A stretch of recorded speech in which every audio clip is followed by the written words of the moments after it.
Visiem sveiks, mani sauc Valērijs, mēs esam Green Road Trips komanda, mēs rīkojam tūres ar kvadrācikliem pa Latvijas mežiem. Tas nav īsti gonkas, tas ekskursijas, mēs stāstam par vēsturi, Pirmo, Otro pasaules kāru. Un jau diezgan sen atpakaļ, kādi 7 gadi atpakaļ, mēs ar draugu, ar kolēģi izdomājam.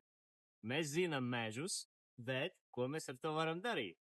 Un izdomājam, davai taisam tūres ar kvadrācikliem. Nopērkam vienu, otru to CF moto, iepazinamies ar pārstāvjiem Latvijā, un tagad mums ir diezgan liels parks. Un kur es sežu, pat vecākais modelis 2007. gadā, man viņš atnācis no Somijas, gandrīz jauns, viņš stāvēja garāžā, es nezinu cik gadus, tur bija noskriens 500 kilometri, tagad jau 3500, tā kā mēs diezgan daudz braucam.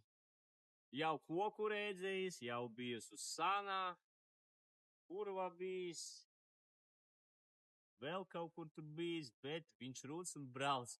Neteikšu, ka mans mīļākais kvadrācikls, bet ar viņu nav nekādas problēmas.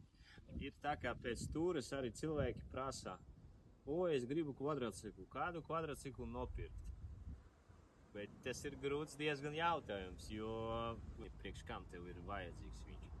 Varbūt arī pat labāk izbraukt tā vienu reizi, 2 stundas maršrutu, un tad saprast, vajag vai nevajag, jo, ja tu brauc uz mežu, tev jāzina meži, kur braukt, ļoti daudz, kur nedrīkst braukt.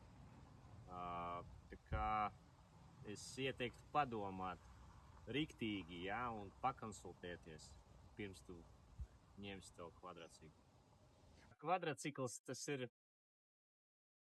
lai vienkārši tiktu bišķiņ tālāk mežā nekā ar kājām. Un principā, ko es gribu pateikt? Visiem paldies par uzmanību un brauciet pie mums, brauciet pie mūsu kolēģiem, baudiet mežu, baudiet ātrumu, baudiet to kvadrāciklu, to spēku, to enerģiju. Paldies visiem. Čau, čau.